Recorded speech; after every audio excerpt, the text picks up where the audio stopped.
let's talk about Epiphany of the Long Sun by Gene Wolfe.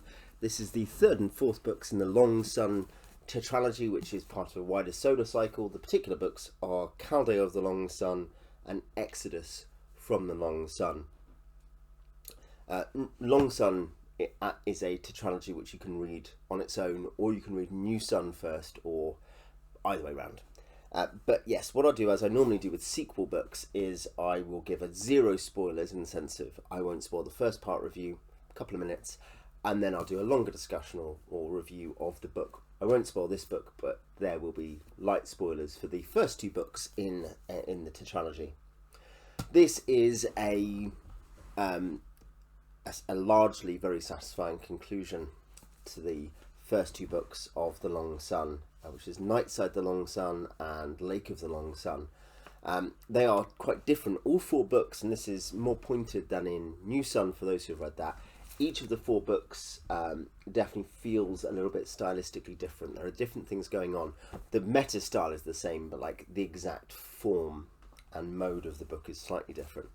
And they are a really satisfying conclusion on the whole. There is particularly an incredibly strong kind of very end to the book, to the final book, Exodus from the Long Sun. There are patches, particularly at the start of Caldé, where there is an ambitious but not wholly successful set of parallel narratives, which involve really strong themes like ascent from the underworld, things like that. That section is maybe just a little bit slow, because I think I give Wolfe a lot of space and rope to be a bit weird in his structures, but I think it's a fairly traditional failing where just you've got a few things going on and you don't quite keep the pace between them. There's lots of complex bits. It's an easy reading book in style compared to New Sun. For those who have read that, Long Sun is at face value much simpler. And doesn't involve exactly the same kinds of issues. The unreliabilities are to do with being multiple third person with people who don't fully understand what's going on. It's not the first person of Severian who perhaps can't be trusted in the ways that you think you might expect. It's more like, oh, what's really going on? But there are lots of stylistic tricks and decisions which some people will find difficult, which I think are very successful in these books. So particularly there's issues of action being kept off screen very often, not always but very often, or only being glimpsed, and then the aftermath and reportage of the action being the main way it's dealt with. And there's also particularly in the final book, less so in Caldé, but particularly in Exodus, there is very, very long dialogue scenes, enormously long. The book is basically dialogue, even though there's plenty of action that seems to be happening in and around the stuff. It's dialogue. Both of these are really, I think, because there's a decision to make these books, particularly these two books, very play-like. And a big clue there, if you want the biggest clue, it's when a character in the fourth book observes it's just like a play about something. I think this is intentional, and it's meant, so the reason you hear alarums off stage and then a report and you have lots of dialogue about what's happened is because it's meant to be play-like, and it's forcing you to engage with the world of the characters through their speech, not through authorial description, though there is authorial description. And there are reasons, meta reasons, why it takes this format, which I won't go into, but which are interesting. So yeah, very successful on the whole. A slightly slow bit at the start, some tough structural choices that work, I think, quite well, but which do require, and it's very Wolfian, but require investment, require patience. You have to decide you're going to go and do it. You're like, I want this to succeed. Or rather, I understand there's value here. I'm willing to make the effort to match Wolfe. Wolfe is an author who says to his audience, I believe in you. You can keep up with me. Let's run. Okay, so it's good. If you have read the first two, if you're wondering about starting the first, I would say you're going to get a satisfying story out of this. You're going to get very good characters out of this, and a really fascinatingly clever world. And the mysteries and the confusions are half the point sometimes. They're fun, they're challenging, they're knotty. To move into a slightly more detailed mode, some light spoilers for the first two books. Basically, here we have Silk has ended up with the first troops going over to him as Caldé, as he's been declared by the gods, and to go and overthrow the Ayuntamiento. And so we cut from the end of the kind of tragicomic end of Lake, which is a very, very good book, isn't it? We actually switched to we very early on we switched to stuff to do with Quetzal, the bishop, the prolocutor, and then we started going back and forth between stuff that happens in the city, stuff happening with Chenille and Orc, and stuff happening with Silk. And as I've said, I think there's a very, very rare partial failure for Wolfe there that, and this isn't a great criticism, I think it's a bit like something that happens in Sword of the Lictor. The controversy here is that for some people, Sword and Caldé are their favourite books in those two tetralogies. So, take my view for what it's worth. But where I think Sword has a similar issue where it loses focus and pace just a little bit and then ends magnificently. Here you have a similar thing, I think, where the first half perhaps struggles a bit with attempting to have these parallel plots which involve ascent, descent, revelation, change, and then coming together in something more of a crescendo in the back half, and some debts being paid and things like that. It's quite action-packed, as some people ironically have observed is ironic. It's the action book. It's the book most where there's a revolution, but it's also a book where you see some of it, and there are periods of description. There is some action scenes, but generally speaking, that's not what you see. Even more so than the first two. And this progresses into Exodus, is a book which is incredibly heavily focused on dialogue and moving increasingly towards realizing the characters through dialogue.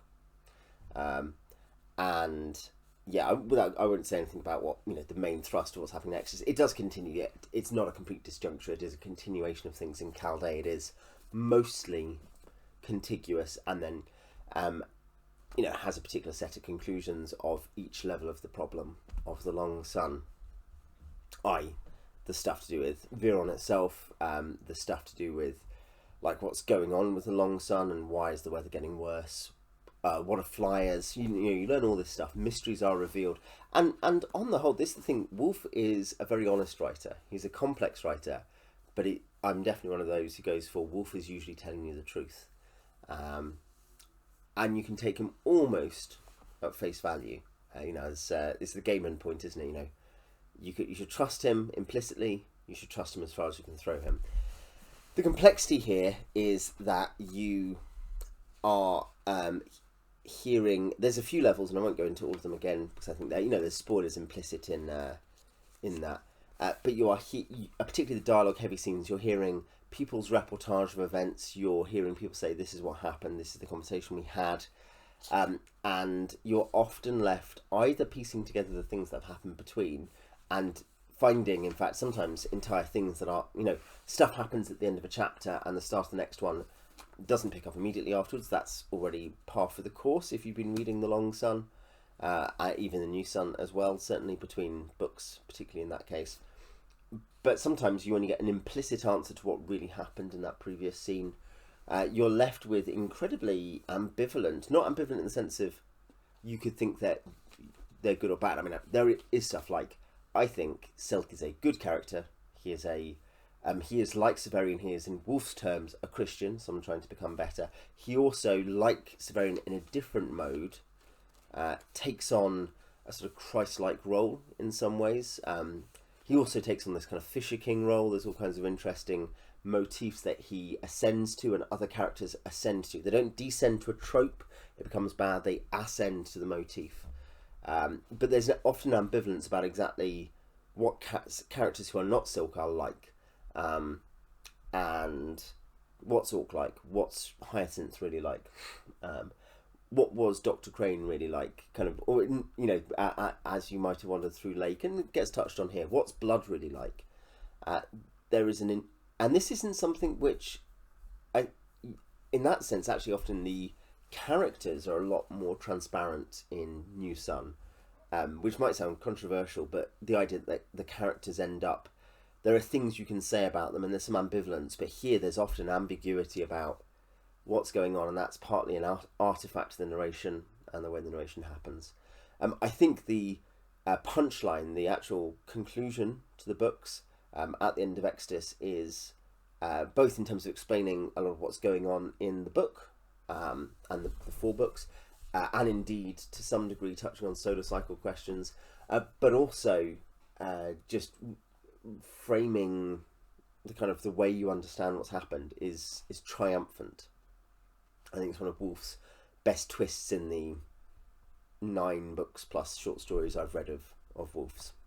So I highly recommend that part of it. I think Exodus was a pace shift, and because of this heavy dialogue structure, increasingly stage drama structure, as I say. Oh, by the way, that line, this is not, I don't count this as a spoiler, it's that Xiphias makes that observation about something, and Master Xiphias is also a great character. Really like Master Xiphias. But yeah, so Xiphias is great. But yes, it's a stage drama, and you have to just accept that. This is a hard lesson for picky readers, but Wolfe is saying, look, here is a thing. I've made a thing. This other book is like this. This other book is like this. This book is like, all of these books are different. All these stories are different. They all have different gimmicks, different structures, different voices. And this book is this. And when you come to it, I want you to just come with me on the journey and accept that. And I think he knew that he was an alienating writer. He's also an enormously popular and respected writer. He was... Norm Macdonald was the comedian's comedian. Gene Wolfe was the science fiction writer's science fiction writer. And I think it works. I think where maybe the parallel development of plots early in Caldé is just structurally slightly baggy, not baggy even, slightly disjointed, the way it develops up, the conclusion to Caldé, and the shift in tone and development and the framing of Exodus is, and then the punchline to Exodus is all very, very good. So yeah, I would certainly say, if you're wondering, and most people who've read the first two are going to read the second two, aren't they? But if you're wondering about the second two and whether you should read them, I would say yes, you should. You will enjoy them. There's enormously good character work too, often complex, multi-layered, as I've said, ambiguous, and the world building as well. Great. So if you have read these, I'd love to know what you think in the comments. And I'm going to probably read Earth of the New Sun next in terms of solar cycle stuff. I'm going to read it this year, and then short sun stuff next year. So I'll finish the solar cycle next year. But yeah, tell me your favourite books in the solar cycle now that I've read 2/3 of them, I guess. Tell me all of that in the comments. Till next time.